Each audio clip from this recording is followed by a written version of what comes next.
मैं देख रहा हूँ कि ओरल कैंसर बहुत कॉमन होता जा रहा है। इसका क्या कारण है? सुपारी खाते हैं लोग, समझते हैं कि सुपारी खाने से कैंसर नहीं होगा। तो मेरा उनको ये कहना है कि मुंह में रगड़ अगर तंबाकू की है या दांतों की, दोनों कैंसर बनाएगी। अच्छा, मैंने एक केस ऐसा भी सुना था जो मेरी रिलेटिव का है कि ना तो वो तम्बाकू खाते थे, जब तक कि वो अगर किसी के रिलेटिव के यहाँ भी जाए तो पानी अपने साथ ले जाते थे, उनको भी कैंसर हो गया था। हुआ क्या था कि वो बच्ची जब पैदा हुई थी तो किसी कारणवश नर्स के हाथ से गिर गई थी। जैसा उसके घर वालों ने मुझको बताया कि नर्स के हाथ से छूट गया था, तो उसका जबड़ा जमीन में लगता था। तो जमीन में गिरने की वजह से उसका जबड़ा, एक बीमारी होती है टीएमजे एंकोलोसिस, उसमें जबड़े का जोड़ दिमाग की हड्डी से चिपक जाता है। तो जब वो बच्ची आई थी तो मैंने उससे, जब मुझसे मिली ओपीडी में, तो मैंने उससे पूछा, बेटा आपकी समस्या क्या है? तो वो मुझसे कहती है कि मुझे छोले भटूरे खाने हैं। अच्छा। कॉमनली लोग आते हैं तो कहते हैं मेरा मुंह नहीं खुल रहा है, मुझे ये दिक्कत हो रही है, मुझे उस तरीके की परेशानी हो रही है। पर उसका क्वेश्चन ये लगता है कि मुझे छोले भटूरे खाने और मैं खा नहीं पा रही हूँ। तभी वो पेशेंट ने ला के टेबल पे मेरे को अपना बच्चा रख दिया और बोलती है कि डॉक्टर साहब, या तो मेरे इस बच्चे को आप ठीक कर दो या फिर इसको आप कुछ ऐसा कर दो कि ये ना रहे, जिंदा ना रहे। हाँ। आपके जो असिस्टेंट हैं उन्होंने भी हाथ खड़े कर दिए होंगे और आपने हिम्मत की और उस केस को सॉल्व करना चाहा।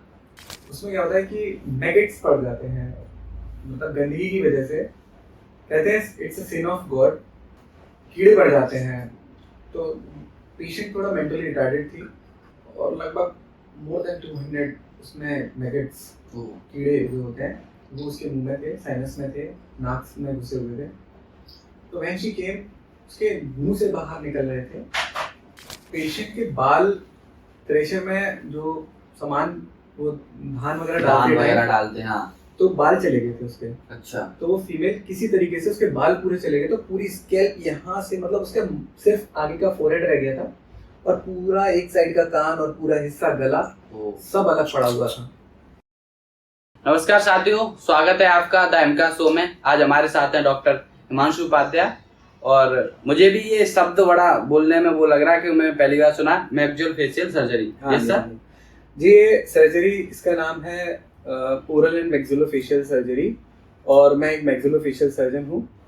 और ये जो है डेंटिस्ट्री की सुपर स्पेशलिटी है जिसमें हम फेस से रिलेटेड सारे ऑपरेशंस करते हैं। तो ये आपको जैसे परेशानी हो रही है, ये शुरुआत में कई लोगों को परेशानी होती है मैक्सिलोफेशियल को बोलने में और समझने में। देखिए क्या है कि जैसे मैं यहाँ एटा आया था तो कई बार कई डॉक्टर्स को भी मुझे समझाने में बहुत परेशानी हुई थी कि मैक्सिलोफेशियल सर्जरी आखिर में है क्या। मैक्सिलो मतलब मैक्सिला, ऊपर का जबड़ा, फेशियल मतलब फेस से रिलेटेड।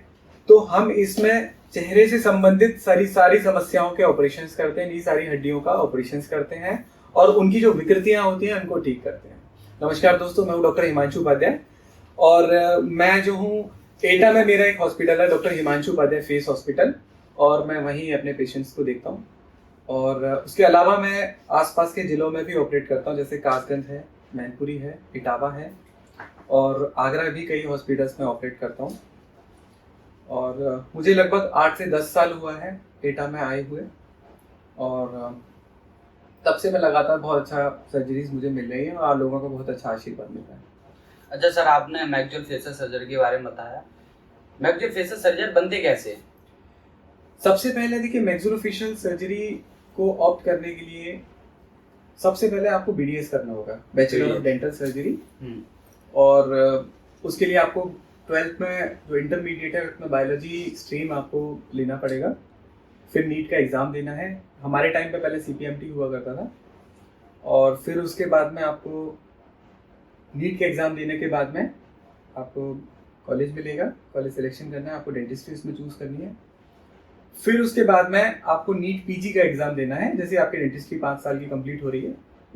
और उसके बाद में आपको पोस्ट ग्रेजुएशन के लिए जो एग्ज़ाम, नीट पीजी का एग्ज़ाम देना है, उसको क्लियर करना है और उसमें फिर आपकी रैंक के हिसाब से आपको डिवीज़न मिलता है। तो जो सबसे अच्छी ब्रांच है वो है मैक्सिलोफेशियल सर्जरी, जो हम कहा जाता है कि डेंटिस्ट्री की सुपर स्पेशलिटी है और नंबर 1 ब्रांच कही जाती है। और इसमें हम डेंटिस्ट्री के सारे कॉम्प्लिकेशंस के साथ साथ कई अलग अलग समस्याओं को भी देखते हैं। तो जो 3 साल का ये कोर्स है, पोस्ट ग्रेजुएशन है, वो करते हैं। हालांकि इसके बाद भी कई सारे ऐसी फेलोशिप कोर्सेज हैं जो हम कर सकते हैं कई अलग अलग सेंटर्स से। जैसे ड्यूरिंग मैक्सिलोफेशियल सर्जरी की जो पीजी हम कर रहे हैं, रेजिडेंटशिप कर रहे हैं, उसमें भी हमें कैंसर और बाकी चीज़ों को सिखाया जाता है। तो उन्हीं किसी एक एक स्पेशलिटी को पकड़ के हम उसमें भी सुपर स्पेशलाइजेशन और कर सकते हैं और फेलोशिप कर सकते हैं। तो हमारा जो एरिया ऑफ इंटरेस्ट है उसके हिसाब से सिलेक्शन कर सकते हैं आगे भी।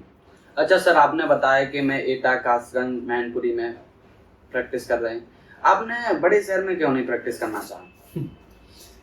देखिए, मेरा जो पोस्ट ग्रेजुएशन हुई थी वो रोहिलखंड मेडिकल कॉलेज से हुई थी जी। और वहाँ से पीजी करने के तुरंत बाद ही जब मैंने अपने फैमिली में बताया कि अब मुझे प्रैक्टिस करने का मन है, मैं चाहता हूँ कि अब मैं शुरू करूँगा अपनी प्रैक्टिस, तो वहाँ मेरे फादर से मेरा इंटरेक्शन था बहुत ज़्यादा। वो मुझसे बोलते हैं कि कहाँ प्रैक्टिस करना चाहते हो? तो मैंने कहा कि मेरा मन तो है कि मैं बरेली या आगरा में प्रैक्टिस करूँ। अच्छा। तो मेरे फादर ने मुझसे कहा कि नहीं, मैं चाहता हूँ कि तुम अपने शहर में प्रैक्टिस करो। तो अब यहाँ कोई मैक्सिलोफेशियल सर्जन था नहीं। बिल्कुल। और मैं तो नाम ही पहली बार सुन रहा हूँ। तो उन्होंने मुझसे बोला कि देखो, छोटे शहर से काम करो, अपने शहर से काम करो, तो पता चलेगा कि तुम कितना पढ़ के आए और किस तरीके से हो। उन्होंने थोड़ा सा एक मुझे चैलेंजिंग एक एटीट्यूड देते हुए बोला कि अपने शहर से काम, छोटे शहर से काम करके देखो, क्या पता तुम कुछ कर पाओ या नहीं कर पाओ, हमें तुम्हारी एफिकेसी पता चल जाएगी। तो मैंने फिर इसीलिए एटा ऑप्ट किया और मेरा जो होम टाउन है वो भी एटा ही है, यहीं से बिलोंग करता हूँ मैं। तो मैंने फिर चैलेंज एक्सेप्ट किया और फिर एटा से प्रैक्टिस शुरू करी। मैं अपने व्यूअर्स को बताना चाहूँ और उन्हें भी ये चीज़ पता थी, जो मैक्सिलोफेशियल सर्जरी, इसमें आप क्या क्या करते हैं, किस तरीके से ये प्रोसेस होता है? देखिए, मैक्सिलोफेशियल सर्जरी जो है ये फेस की सर्जरीज हैं। तो इसमें सबसे पहले तो हम आपको बताएं कि डेंटिस्ट्री के जो सुपर स्पेशलिस्ट वर्क हैं, जैसे कि अकल दाढ़ की सर्जरी, कई बार वो टेढ़ी होती है, वो टूटे जबड़े की सर्जरी, या चेहरे पर कोई भी एक्सीडेंट, दुर्घटना में चोट लग जाए, चेहरे की प्लास्टिक सर्जरीज, ओरल कैंसर, मतलब मुंह का जो कैंसर बहुत कॉमन है वो, उसके अलावा कई ऐसी परेशानियां जैसे मुंह का ना खुलना, वो भी इसमें शामिल है, और तंबाकू की वजह से होने वाली परेशानियां, चेहरे पर जन्मजात होने वाली विकृतियां जैसे कटे होठ, तालू का पेशेंट। अभी रिसेंटली मैंने एक पेशेंट भी किया जिसकी एक आंख का जो पलक है वो भी इस विकृति में था, जन्मजात कटा हुआ था। तो ऐसे पेशेंट्स को भी हम ट्रीट करते हैं। उसके अलावा चेहरे पर किसी भी तरीके का दर्द, trigeminal neuralgia, neuropathic pain, joint related pen, TMT disorders, उसके अलावा फिक्स डेंचर, फिक्स दांत, ये सारी चीजें हम लोग इसमें ऑपरेट करते हैं। तो गले से ऊपर के मैक्सिमम जो रसोलियां, ट्यूमर्स हैं, ये भी सब चीज हम इसमें ऑपरेट कर रहे हैं। आप ये समझ सकते हैं हम पूरे फेस की सर्जरीज कर रहे हैं। मैं देख रहा हूँ कि ओरल कैंसर बहुत कॉमन होता जा रहा है, इसका क्या कारण है? देखिए, आजकल लोगों का जो खान पीन है वो बदला है और उसकी वजह से कई बार लोग तंबाकू का सेवन ज्यादा कर रहे हैं, नशा करते हैं, सुपारी खाते हैं। लोग समझते हैं कि सुपारी खाने से कैंसर नहीं होगा। तो मेरा उनको ये कहना है कि मुंह में रगड़ अगर तंबाकू की है या दांतों की, दोनों कैंसर बनाएगी। अगर कई बार आपके मुंह में छाला बना है जो बहुत लंबे समय से चल रहा है, वो भी आगे जाके कैंसर में तब्दील हो जाएगा। या कभी कोई चोट लग जाए या किसी भी कारणवश आपके दांतों में या मुंह में लगने से कोई छाला बन जाए जो बढ़ता चला जाए, हम उसकी तरफ ध्यान न दें, वो आगे कैंसर का रूप ले लेता है। कई बार कुछ छोटे मोटे ट्यूमर्स रहते हैं जो हम बहुत लॉन्ग स्टैंडिंग रखते हैं, जो सिर्फ मैलिग्नेंसी में कन्वर्ट हो जाते हैं। तो सबसे ज्यादा कारण जो है कैंसर का वो यही है कि लोग तंबाकू का सेवन ज्यादा कर रहे हैं आजकल, नशा ज्यादा कर रहे हैं, जिस वजह से प्रॉब्लम है। इससे कैसे बच सकते हैं और इसकी पहचान कैसे करें ताकि हम टाइम पे इलाज करा सकें इसका? देखिए, सबसे पहली चीज कि अगर आपके मुंह में किसी भी तरीके का कोई निशान है, सफेद दाग है या कोई छाला है, या आपको लगता है कुछ कटा हुआ सा लग रहा है, तो सबसे पहले आप उसको शीशे में देखें। अगर आपको लगता है कि कोई चेंजेस हैं और आपको समझ में नहीं आ रहा है, तो बेहिचक आप अपने नियरेस्ट डेंटिस्ट से मिल सकते हैं या मैक्सिलोफेशियल सर्जन से मिल सकते हैं, जो आपको आपकी बीमारी के बारे में पूरा गाइड करेंगे। और जो व्यसन है, गलत गलत चीजें हैं, जैसे तंबाकू का सेवन, लकड़ी की तंबाकू इस तरफ बहुत कॉमन है, खैनी, सिगरेट। पान, सिगरेट, बीड़ी, ठीक है, ये सारी चीजें कैंसर कॉज करती हैं और हम लोगों को ये सब चीजें नहीं करनी चाहिए।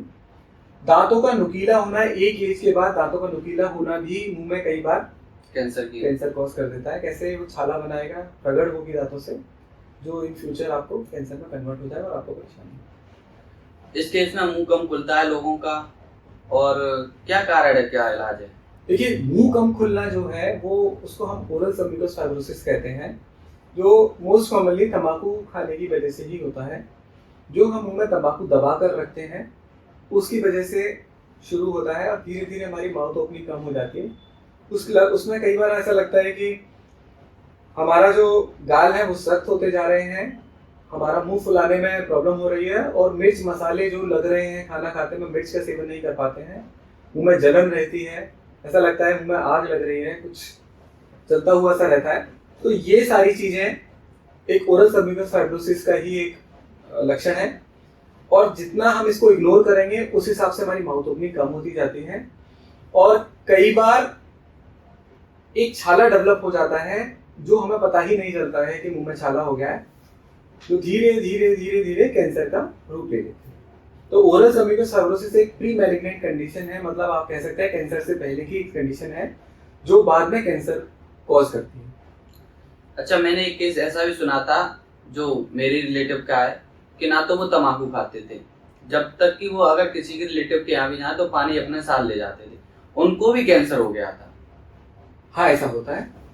देखिए, जो कैंसर होने का कारण है वो है मुंह में रगड़। कई बार पेशेंट तंबाकू नहीं खा रहा है, बीड़ी सिगरेट नहीं पी रहा है, लेकिन फिर भी उसके दांत नुकीले हैं, है ना? तो अचानक से कभी दांत कट गया, गाल कट गया, जो फिर उसने इग्नोर किया और वो धीरे धीरे धीरे धीरे, या जीभ कट गई, उनका कोई भी हिस्सा कट गया, होंठ कट गया, तो वो धीरे धीरे कैंसर कॉज करना है। अच्छा, एक कॉमन क्वेश्चन है सर, एटा में आने के बाद आपको क्या क्या फेस स्ट्रगल करना पड़ा? देखिए, एटा छोटा शहर है और पर यहाँ की जनता बहुत अच्छी है, यहाँ के लोग बहुत अच्छे हैं। छोटे शहर में आने के बाद शुरुआत में सबसे पहला तो मुझे यही था कि मुझे अपनी पहचान बनानी है। लोगों को ये बताना बहुत मुश्किल पड़ रहा था कि who is a maxillofacial surgeon, बिल्कुल, और ये करते क्या हैं। कई बार हमको डेंटिस्ट्री के तौर पे ही देखा जाता है, हम मानते हैं हम डेंटिस्ट्री की ही सुपर स्पेशलिटी है, हमें डेंटिस्ट्री वाले कई काम करने पड़ते हैं, लेकिन उसके अलावा हमारा जो सुपर स्पेशलाइजेशन है वो है मैक्सिलोफेशियल सर्जरी। तो हमको कई डॉक्टर जो हमारे फिजिशियंस हैं, कई डॉक्टर्स हैं जो हमारे ही स्ट्रीम के हैं लोग, उनको समझाना पड़ता है कि हमारे क्या क्या एरिया हैं जिनमें हम काम करते हैं और हम किस तरीके की सर्जरीज कर रहे हैं। पहले बार छोटे शहर में आने के बाद लोगों को ये रहता है कि एटा जैसे छोटे शहर में ये सब काम नहीं होगा, इस सर्जरीज के लिए हमको बड़े शहर में ही जाना है, तो वो लोग बड़े शहर भागते थे। हमको उनको समझाना भी पड़ता था कि नहीं, हम यहाँ करेंगे। और मेरा एक मानना था कि जब तक मैं लोगों को अपना काम करके नहीं दिखाऊंगा, अपने पेशेंट से उनको रिजल्ट नहीं दूंगा, तब तक मैं कैसे उनको बता सकता हूँ कि मैं क्या क्या करता हूँ। बिल्कुल। तो मेरा सबसे पहला फोकस यही था कि मैं लोगों को जो मेरी स्ट्रीम की सर्जरीज हैं वो करके दिखाऊं। तो उसके लिए मैंने भागा में कई हॉस्पिटल्स में मैंने कंसल्टेंसी की, जहाँ से भी मुझे केस के लिए कॉल आती थी मैं वो करता था। रात में भी अगर मुझको कभी कोई एक्सीडेंटल केस के लिए खबर मिल गया तो मैं उनको जाके करता था। कॉस्ट इफेक्टिवनेस भी था। कई बार सर्जरीज को करने के लिए, हालांकि ये चीज़ मुझे बोलनी नहीं चाहिए कि पैसा हम लोगों को रहता है कि सर्जरीज में फीस क्या मिले, कई बार हमने फ्री में भी ऑपरेशन किए कि लोगों को ये पता चले कि हम ये सर्जरीज क्यों करते हैं और कौन करता है असली में सर्जरीज। कई जगह यही नहीं पता चलता उनको कि कौन कर रहा है ऑपरेट, किस तरीके के सर्जन्स ऑपरेट करते हैं, मैक्सिलोफेशियल सर्जन्स क्यों कर रहे हैं इसको और सर्जन्स क्यों नहीं कर रहे हैं। तो ये भी अंतर उनको बताना बहुत मुश्किल पड़ा। हालांकि बहुत अच्छा रिस्पॉन्स आया है। इस लास्ट 8-9 साल में मैंने लगभग 10,000 के आसपास सर्जरीज, मेजर सर्जरीज करी हैं और रूटीन ओपीडीज तो बहुत रहती है मेरी। 10,000 के आसपास मैंने मेजर सर्जरीज करी हैं, जिनका मुझे लगता है कि बहुत अच्छा नंबर है इस छोटे से शहर में रहने के बाद में। और अब मुझे कई और शहरों से भी कॉल आती है जहाँ मैं जाके सर्जरीज करता हूँ। सर आपने बताया कि जैसे कि आपने 10,000 से ज़्यादा सर्जरी की, कोई ऐसा केस आपकी प्रैक्टिस के टाइम आया हो जो आपको यादगार हो और वो आप शेयर कर सकते हैं? हाँ, एक बच्ची थी, वो 12 साल की बच्ची थी और उसका मुंह नहीं खुलता था। अच्छा। हुआ क्या था कि वो बच्ची जब पैदा हुई थी तो किसी कारणवश नर्स के हाथ से गिर गई थी। जैसा उसके घर वालों ने मुझको बताया कि नर्स के हाथ से छूट गया था, तो उसका जबड़ा जमीन में लगता था। तो जमीन में गिरने की वजह से उसका जबड़ा, एक बीमारी होती है TMJ एंकोलोसिस, उसमें जबड़े का जोड़ दिमाग की हड्डी से चिपक जाता है। तो वही हुआ था उसके साथ में। तो मैं उसको देखने के बाद जब वो बच्ची आई थी तो मैंने उससे, जब मुझसे मिली OPD में, तो मैंने उससे पूछा बेटा आपकी समस्या क्या है? तो वो मुझसे कहती है कि मुझे छोले भटूरे खाने हैं। अच्छा। कॉमनली लोग आते हैं तो कहते हैं मेरा मुंह नहीं खुल रहा है, मुझे ये दिक्कत हो रही है, मुझे उस तरीके की परेशानी हो रही है। पर उसका क्वेश्चन ये लगता कि मुझे छोले भटूरे खाने और मैं खा नहीं पा रही हूँ। मैंने कहा क्यों? मेरा मुंह नहीं खुलता है। मेरे साथ के लोग, मेरे भाई बहन एक शादियों में जाते हैं और वहाँ छोले भटूरे खाते हैं, मेरा मन करता है कि मैं खा लूं, क्योंकि उसकी माउथ ओपनिंग बिल्कुल नील थी, जीरो थी। माउथ ओपनिंग ना होने की वजह से उसको साइड से पतला पतला दाना डाल के खाना खाना पड़ रहा है या लिक्विड डाइट लेनी पड़ती थी। वीक थी बहुत ज्यादा, और ऐसे पेशेंट्स में जबड़े का डेवलपमेंट बहुत कम रहता है और मुंह बिल्कुल बंद हो जाता है। तो वो पेशेंट मैंने बहुत था कि जब मैं निकल के गया तो भी मैंने देखा कि उसने, जो उसका बहुत दूर से आई थी मेरे पास, लगभग 200-250 किलोमीटर दूर से मेरे पास आई थी, वो अपनी जो बैग लेके आई थी उसकी मदर, वो बैग अपने सर पे लेके घूम रही थी। 12 साल की बच्ची। तो मुझे बुरा लगा, मैंने उसकी मदर को डांटा कि ये छोटी सी बच्ची इतना भारी बैग उठा के लेके जा रही है, तुम नहीं पकड़ सकती हो। तो उसकी मदर ने मुझसे कहा कि सर ये छूने नहीं देती। तो मैंने उस बच्चे से कहा क्यों भाई, बैग क्यों नहीं उसको मम्मी को उठाने देती हो, तुम तो छोटी हो। तो वो मुझसे बोलती है कि डॉक्टर साहब अगर ये थक गई ना तो मेरा ऑपरेशन कोई नहीं कराएगा क्योंकि मेरे फादर नहीं है।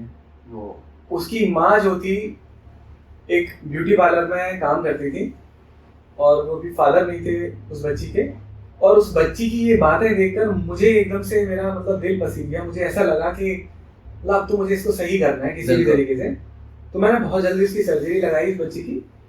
और मुझे याद है कि पोस्ट ऑपरेटिव फर्स्ट डे जैसे पेशेंट का NPO कंप्लीट हुआ, एक दिन हुआ, अगले दिन में सबसे पहले मैंने सब काम छोड़ के सुबह ही सुबह उसके लिए अपने घर पे छोले भटूरे बनवाए और मैं उसके लिए लेके गया और मैंने उस बच्ची को खिलाया। उसकी सिचुएशंस देख के मुझे आज भी, उसकी शक्ल देख के मुझे इतना मतलब लगता है कि मतलब मैंने सब कुछ पा लिया। हालांकि उस बच्ची से मुझे फीस नहीं मिली, मैंने कुछ नहीं किया, पर मुझे आज तक की सबसे बड़ी फीस जो है वो उस बच्ची की मुस्कान है और उसका मन है। जो आज भी वो बच्ची मेरे पास आती है, उसका नाम है अंशु। वो आज भी मेरे पास आती है और वो मुझे ऐसा लगता है कि मेरे अपने ही घर का कोई एक पार्ट है जिसको मैं मिलता हूँ और मुझे बहुत खुशी मिलती है। आपने एक बीमारी का भी बताया था TMJ एंकोलोसिस, ये क्या है? देखिए, जिस तरीके से हर हड्डी का अपना एक जोड़ होता है, इसी तरीके से हमारे जबड़े की हड्डी का भी एक जोड़ होता है। अगर आप कान के पास में उंगली रखेंगे और जबड़े को चलाएंगे तो देखेंगे कि वहां कुछ मूवमेंट हो रहा है, वो जोड़ की मूवमेंट है। हमारा जबड़े का जोड़ ग्रेनाइट फोसा में मूवमेंट करता है। तो कई बार जो जबड़े का जोड़ है ये बहुत कमजोर होता है, तो चोट लगने की वजह से टूट जाता है और वहां पर हड्डी बन जाती है जो फ्यूज हो जाती है जबड़े की दिमाग की हड्डी से। ग्रेनाइट फोसा में वहां हड्डी बनने से वो चिपक जाता है और उसकी मूवमेंट बिल्कुल खत्म हो जाती है। जिस मूवमेंट को खत्म होने की वजह से बच्चे के जबड़े का विकास नहीं हो पाता है, उसका चेहरा चिड़िया जैसे शक्ल की हो जाती है, जिसको हम लोग बर्ड शेप फेस बोलते हैं। और ऐसे पेशेंट्स को हम लोग केवल और केवल सर्जरी से ही ठीक करते हैं और बहुत चैलेंजिंग ऑपरेशन होता है। इस ऑपरेशन में जितना कॉम्प्लिकेशंस हमारे लिए हैं उससे ज़्यादा कॉम्प्लिकेशंस एनेस्थीसिया पर्पस से है, क्योंकि पेशेंट को नशा देने के लिए जो बेहोशी वाले डॉक्टर होते हैं उनको रेट्रोग्रेड जो इंट्यूबेशन होता है वो करना पड़ता है। बहुत डिफिकल्ट इंट्यूबेशन होता है, तो इसमें कई बार जान का खतरा होता है। तो ऐसे पेशेंट्स के ऑपरेशन बहुत रिस्की होते हैं और ये हम लोग कई ऑपरेशंस कर चुके हैं। मोर देन 700-800 ऑपरेशंस हम लोगों ने अभी कर दिए हैं हमारी टीम ने। और हमारे जो एनेस्थेटिस्ट हैं, अभी मैनपुरी में हमारे एक एनेस्थेटिस्ट हैं, बहुत अच्छा रेट्रोग्रेड इंट्यूबेशन करते हैं। अच्छा। एक आगरा के हमारे एनेस्थेटिस्ट हैं, बहुत अच्छा रेट्रोग्रेड इंट्यूबेशन करते हैं, तो उन्हीं को हम लोग हमेशा सिलेक्ट करते हैं, स्पेशलिस्ट हैं इन चीज़ों के। तो ये जो बीमारी है, ये जबड़े के जोड़ के डेवलपमेंट से रिलेटेड बीमारी है, और इसका जो विकल्प है वो केवल सर्जरी है। कुछ लोग मैंने ऐसे देखे हैं जिनकी मुंह टेढ़ा है, नाक कटी है, टेढ़ी है, इनकी प्लास्टिक सर्जरी भी होती है, इसका क्या प्रोसेस होता है? देखिए, हम लोगों का जो डेवलपमेंट है सबका अलग अलग है। हम लोगों का चेहरा सबका अपना अलग होता है, उसी तरीके से हमें पहचान मिलती है, और चेहरा हम लोगों की पहचान होती है। कई बार चेहरे पर नाक का बड़ा होना, या चेहरे के नीचे वाली हड्डी या ऊपर वाली हड्डी का बड़ा होना, कान का आगे होना, पीछे होना, आंखों का बड़ा होना, पलक ज्यादा खुलना या पलक छोटे होना, अच्छा, ऐसा ये सारे, हाँ, ये सारी विकृतियां, चेहरे का बहुत ज्यादा मोटा होना, अच्छा, ये सारी विकृतियां होती हैं। तो इनका सर्जरी से ही, प्लास्टिक सर्जरी से ही ट्रीटमेंट होता है, और हम लोग ये सब करते हैं। नाक की जो सर्जरी उसको राइनोप्लास्टी बोलते हैं, और जबड़े की सर्जरीज को हम लोग ऑर्थोगेनेटिक सर्जरीज कहते हैं। आंखों की पलक की सर्जरीज को हम ब्लेफेरोप्लास्टी बोलते हैं। और कई बार हम लोग चेहरे में फिलर, बोटॉक्स ये भी करते हैं, और उनको जो डिजाइड, कई पेशेंट्स ऐसे आते हैं, जैसे अभी बार मेरे पास पेशेंट आया था, उसमें मुझको जैसे जैसे अवेयरनेस बढ़ती है, उसने मुझको डायरेक्टली एक फोटो दिखाया कि डॉक्टर साहब मुझे इस तरीके की अपनी नाक चाहिए, तो हमने उस तरीके से उसको रिजल्ट दिया, और सेम उसकी वैसी ही नाक करी। उसकी नाक थोड़ी चपटी थी, दबी हुई थी, उसको पतली नाक, और थोड़ा सा उसके नीचे जो नाक के आपके नॉस्ट्रिल्स हैं वो ज़्यादा बाहर नहीं चाहिए थे, अंदर दबी हुई थी, तो हम लोगों ने वो सब किया था। इन सर्जरीज में हम लोग कई बार हड्डी या कार्टिलेज दूसरे शरीर के हिस्सों से निकालते हैं और फिर उसको लगाते हैं। अच्छा सर, हम छोटे शहर से हैं, तो आपके हिसाब से कोई ऐसा केस आपको लगता हो जिससे लोगों को बताना चाहिए? देखिए, हाँ, एक बच्चा था मेरे पास जो 3-4 महीने का था, तो उसकी मदर आई थी। मुझे यहाँ एटा में प्रैक्टिस करने के लिए मेरे फादर का सबसे बड़ा रोल था। अच्छा। तो he was just sitting near by me, और तभी वो पेशेंट ने ला के टेबल पे मेरे वो अपना बच्चा रख दिया, और बोलती है कि डॉक्टर साहब, या तो मेरे इस बच्चे को आप ठीक कर दो, या फिर इसको आप कुछ ऐसा कर दो कि ये ना रहे, जिंदा ना रहे। हाँ। तो कई बार ऐसा होता है कि ना, लोगों के मन में, परिवार में बातचीत होती है, तो लोगों में अलग अलग भ्रांतियां हैं कि कटे कोट तालू का मरीज है, तो वो कुछ अलग, उस तरीके अलग पॉइंट में ले जाते हैं, नेगेटिव व्यू में ले जाते हैं। तो उसकी मदर ने उसको बोला कि मेरे जो घर के लोग हैं मुझे बहुत परेशान करते हैं, बोलते हैं कि इसको सही करवाओ, ये क्या बच्चा पैदा हुआ है जिसकी शक्ल अच्छी नहीं है। तो वो बच्चा जो था, उसका होठ कटा हुआ था, तो मैंने उसकी सर्जरी की थी। उस टाइम जो मेरे फादर थे वो मेरे बराबर में बैठे हुए थे, और उन्होंने मुझसे बोला कि ये तो बेटा तुझे ठीक करना होगा, और भले ही चाहे इसकी सर्जरी की फीस जो लगेगी वो मैं दूंगा, पर इसको तुझे ठीक करना है। हालांकि ऐसे ऑपरेशंस के लिए हमें बेहोशी चाहिए होती है, पूरी बेहोशी चाहिए होती है। बच्चे का जो एनेस्थीसिया होता है वो सबसे डिफिकल्ट होता है, तो ऐसे बच्चों के लिए हमें बेहोशी के डॉक्टर को बुलवाना पड़ता है, और हम लोग ऐसी सर्जरीज करने के लिए उनके लिए वो मॉनिटरिंग रखते हैं। तो क्या हुआ कि उस पेशेंट को हमने फिर ऑपरेट किया। आज उस पेशेंट का चेहरा बिल्कुल नॉर्मल है, कोई निशान नहीं है, और वो बहुत खुश है। तो मेरा ये मानना है और ये कहना है लोगों की कि इस तरीके की विचारधाराएं नहीं होना चाहिए। ये शरीर और ये चेहरा ईश्वर का दिया हुआ वरदान है हम लोगों के लिए। हम लोगों को इसकी वैल्यू रखनी चाहिए और इसका ध्यान रखना चाहिए। अच्छा सर, आपको कभी कोई ऐसा केस मिला हो जिसमें आपके जो असिस्टेंट हैं उन्होंने भी हाथ खड़े कर दिए होंगे और आपने हिम्मत की और उस केस को सॉल्व करना चाहा? हाँ, हम लोग एक बहुत छोटे शहर से हैं। बिल्कुल। तो in my initial days of practice when I came to Etah, तो that time one patient came. तो एक प्रॉब्लम है ओरल नियसिस। अच्छा। उसमें क्या होता है कि मैगेट्स पड़ जाते हैं, मतलब गंदगी की वजह से, कहते हैं it's a sin of God, कीड़े पड़ जाते हैं। तो पेशेंट थोड़ा मेंटली रिटार्डेड थी और लगभग मोर देन 200 उसमें मैगेट्स, कीड़े जो होते हैं वो उसके मुंह में थे, साइनस में थे, नाक में घुसे हुए थे। तो व्हेन शी केम, उसके मुंह से बाहर निकल रहे थे, that was a bunch of maggots which is coming out and that is going outside from mouth. गिर रहा था. तो नया नया मेरा प्रैक्टिस था. छोटे शहर असिस्टेंट्स भी बहुत मुश्किल से मिलते हैं. बहुत मुश्किल से मिलते हैं. उनको तैयार करना, समझाना, तो उनको देखने में भी उनको अजीब सा लग रहा था. तो सब लोगों ने मना किया कि ये केस नहीं करेंगे, including my team, hospital members. ये बहुत गंदा है. पुअर पेशेंट थी, बहुत ज़्यादा पुअर थी. They don't have even money for medicines. तो दैट आई डिड. तो सबसे अलग हटके मैंने वो केस किया. आप ये सोचो कि उस केस के लिए मुझे लिटरली अपने फादर से भी थोड़ा उनके जो डायरेक्शन से उससे अलग जाना पड़ा. उन्होंने मुझसे बोला कि ये क्या कर रहे हो तुम, इस तरीके के केसेस पे वो बाहर गिर रहा है और स्मेल बहुत है. तो उनको मेरा एक ही कहना था कि नहीं, ये केस को तो मैं करूँगा क्योंकि मुझे इसकी नीड है. आप ये सोचो कि आपके मुंह पर या आपके हाथों पर आकर कभी भी चेहरे पर एक कोई मधुमक्खी या कोई छोटी सी मक्खी या मच्छर भी आके बैठ जाए और वो चला जाए या कुछ भी चलता हुआ हो, कोई कीड़ा हो, तो आपको कितना अजीब सा लगता है.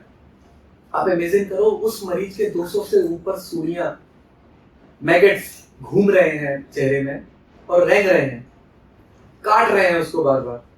कैसा फील हो रहा होगा. तो मैंने कहा नहीं, इसको मेरी जरूरत है और मैं करूँगा. उसमें मेरे बड़े भाई का बहुत अच्छा रोल था. अच्छा. तो उसका जो मटेरियल था वो दवाइयाँ जो थी अवेलेबल नहीं थी, शुरुआत का टाइम था.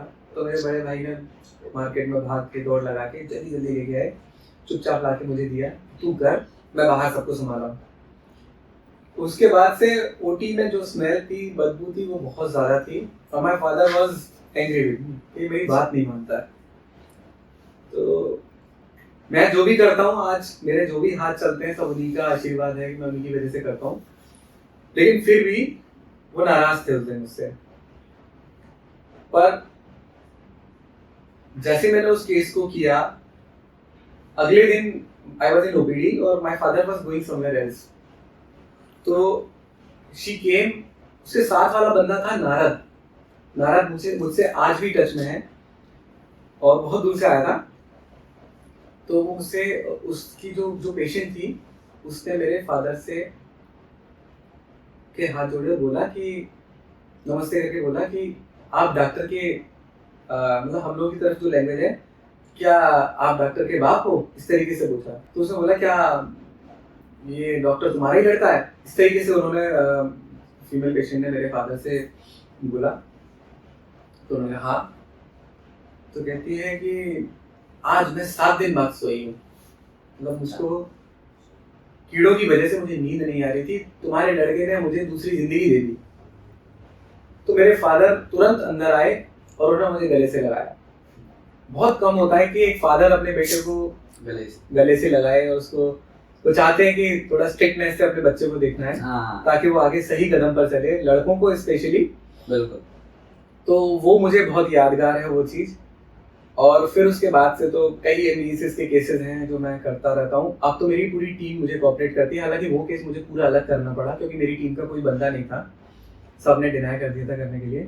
तो कई बार रेसिस्टेंस के साथ भी काम करना पड़ता है क्योंकि ईश्वर ने जिस काम के लिए हमको भेजा है और अगर हम उसमें सिंसियर नहीं हैं तो कहीं ना कहीं हम अपने काम के साथ गद्दारी कर रहे हैं, और जो हमें नहीं करना चाहिए.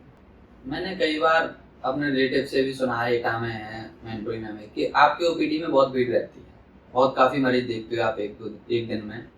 तो कभी ऐसा केस हुआ जो आप ओपीडी में हो और कोई केस आया हो, आप भाग खड़े हो? देखिए, ऐसा हर महीने 2-4 बार तो ऐसा होता है. पर अभी रिसेंट एक केस मैं आपको बताता हूँ. अगर वो मैं आपको फोटो शेयर करूँगा उसकी. बिल्कुल. एक पेशेंट थी, फीमेल पेशेंट. मेरे पास एक हॉस्पिटल से कॉल आया था कि एक पेशेंट है डॉक्टर साहब, वो अपने यहाँ जब धान वगैरह की कटाई होती है तो थ्रेशर होता है जिसमें वो कटते हैं. तो एक हॉस्पिटल है, वहाँ से मुझे कॉल आया कि ये जो एक पेशेंट के फोटोज भेज रहा हूँ, देखो इसमें आप क्या कर सकते हो. अच्छा. पेशेंट के बाल थ्रेशर में जो सामान वो धान वगैरह धान वगैरह डालते डालते हैं, हाँ। तो बाल चले गए थे उसके। अच्छा। तो वो फीमेल किसी तरीके से उसके बाल पूरे चले गए, तो पूरी स्कैल्प यहाँ से मतलब उसका सिर्फ आगे का फोरहेड रह गया था और पूरा एक साइड का कान और पूरा हिस्सा गला सब अलग पड़ा हुआ था, यहाँ पड़ा हुआ था पूरा निकल के। अच्छा, निकल के? हाँ, अलग साइड में अच्छा, पड़ा हुआ था। मैं फोटो शेयर करूंगा आपको। हाँ। तो मेरी टीम में एक मेरा असिस्टेंट है धर्मपाल, तो मैं पेशेंट्स को छोड़ के तुरंत पहुंचा वहाँ पे। मैं वहाँ पहुंचा और उस हॉस्पिटल में मैं पहुंचा। उस केस को जब मैंने देखा तो literally I was very shock कि मैं इसमें क्या करूं। And my assistant was steering that patient, continuously staring at the patient. और कि बाद में जब मैंने उससे पूछा क्या सोच रहा है, सामान लगा, तो वो मुझसे कहते करोगे क्या इसमें, सब तो खुला पड़ा है, कहाँ कैसे क्या लगना है मेरी नहीं समझ में आ रहा, सामान क्या क्या लगाऊं और कैसे करोगे।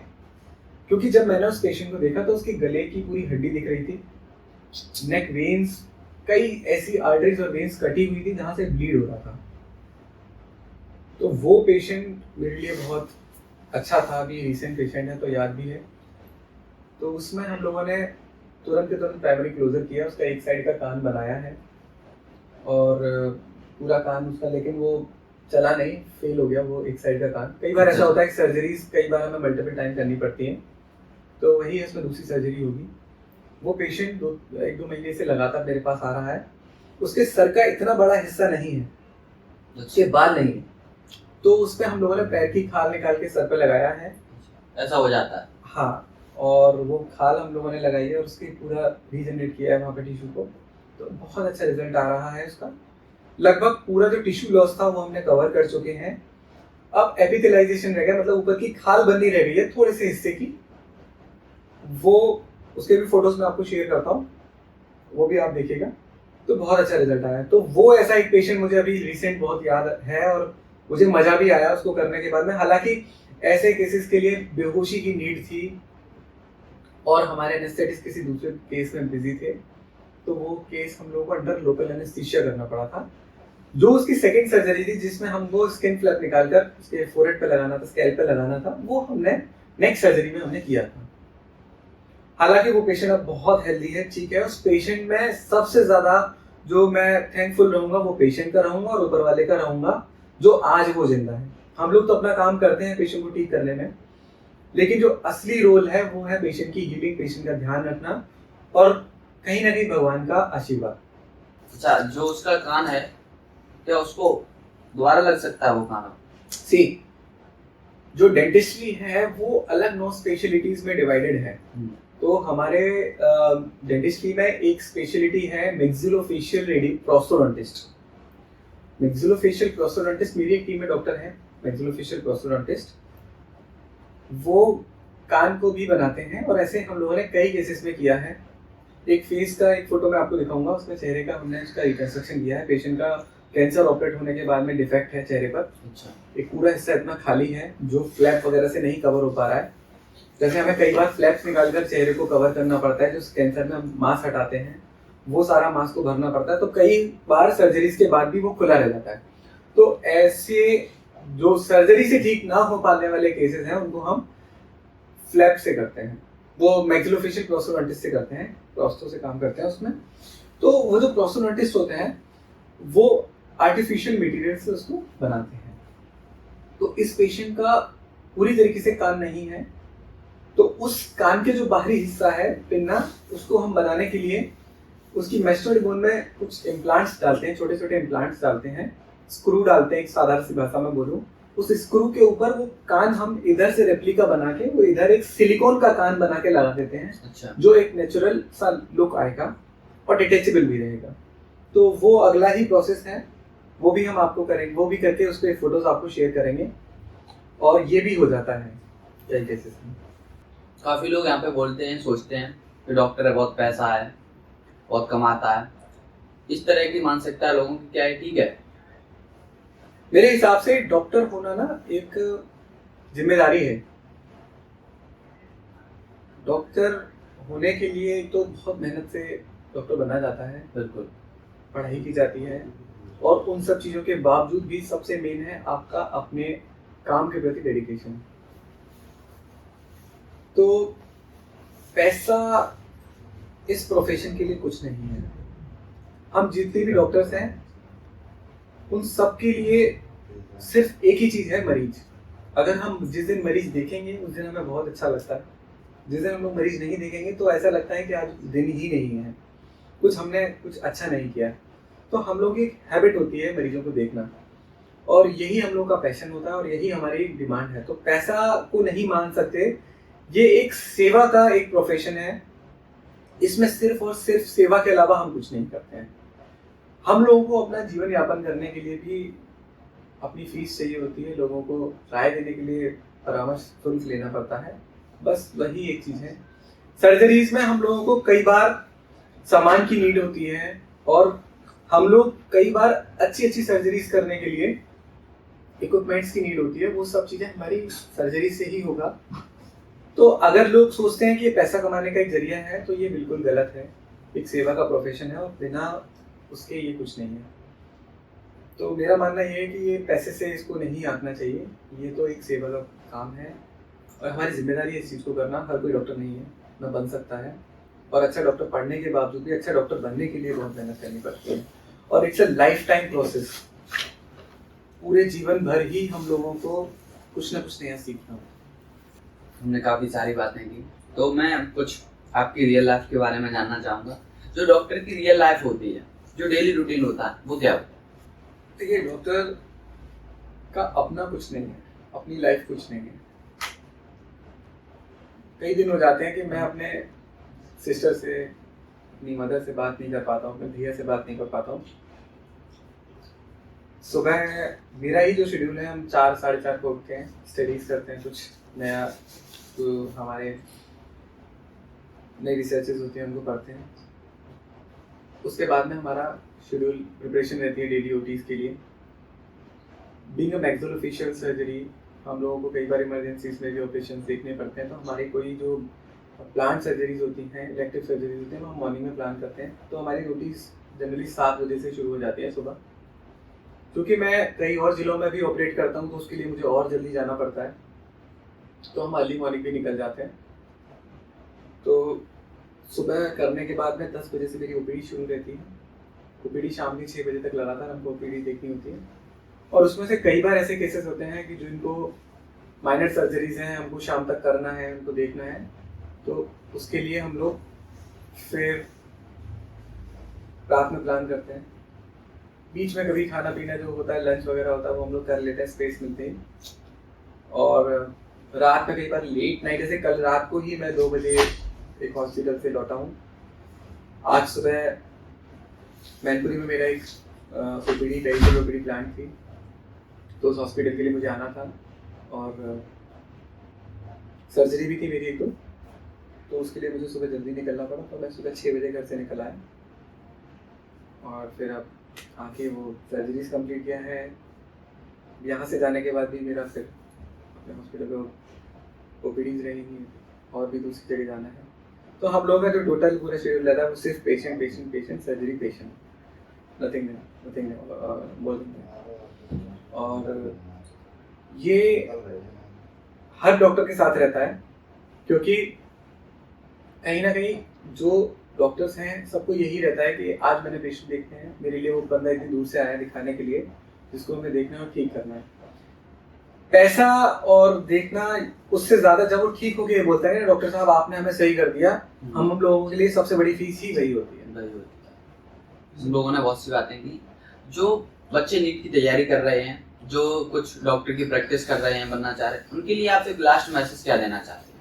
देखो, नीट करने के लिए सबसे पहले हमें पंक्चुअलिटी अपनी लाइफ में लाना चाहिए, पंक्चुअल लेना चाहिए, डेडिकेशन होना चाहिए, क्योंकि सिर्फ डॉक्टर बनना ही काफ़ी नहीं है। एक अच्छा डॉक्टर बनने के लिए हमको हमारे अंदर एक सेवा भाव होना चाहिए, और एक अच्छे लेवल पर पहुंचने के लिए हमको अपने ही पुराने काम से कई बार सीखना चाहिए। तो कई ऐसी लाइफ में लेसन मिलते हैं कई बार ऐसे लाइफ में लेसन मिलते हैं जिनसे हमें सीखना है। एक पेशेंट हमें सिखाता है, फिर हम दूसरे पेशेंट में उससे अच्छा करते हैं, तीसरे पेशेंट में उससे अच्छा करते हैं। उसके लिए ये जो लाइफ टाइम प्रोसेस है वो हम शुरुआत से ही, जब हम तैयारी करते हैं तब से ही अपने अंदर एक हैबिट बनानी चाहिए, और वही हैबिट से हम लोग आगे बढ़ पाते हैं।